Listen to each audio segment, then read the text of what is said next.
Gold retreats to two-week low as investors eye US inflation data and Federal Reserve moves. Gold prices continued their downward slide on Wednesday, marking a near two-week low after experiencing the sharpest single-day drop in 5 years. The decline comes as investors engage in profit booking ahead of the upcoming US inflation report, a key indicator for the Federal Reserve's monetary policy direction. Spot gold slipped 1.7% to $4,054.34 per ounce, while US gold futures for December closed 1.1% lower at $4,065.40.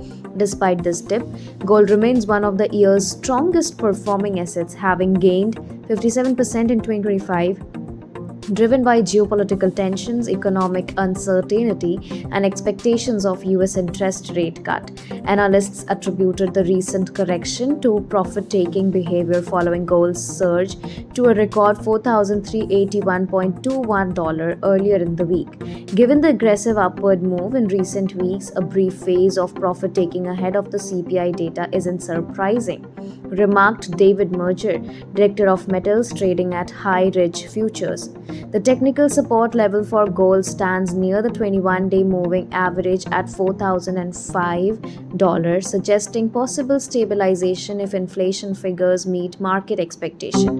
The US Consumer Price Index report, delayed by the government shutdown, is anticipated to show core inflation holding steady at 3.1% for September.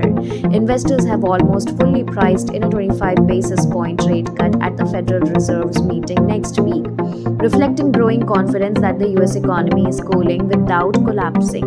In such low-rate environments, non-yielding assets like gold typically perform better.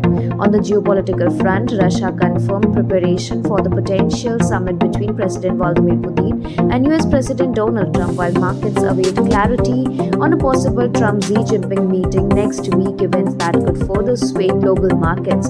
Despite short-term volatility, experts such as Ole Hansen, head of commodities strategy at Saxo Bank, maintain a bullish outlook for gold and silver through 2026, predicting renewed investors' interest once current corrections stabilize. Among other precious metals, silver dropped 1.6% to $47.95 per ounce, extending Tuesday's 7.1% fall, while platinum climbed 4.5% to $1,620.83, and palladium inched up by 0.1% to $1,409.80.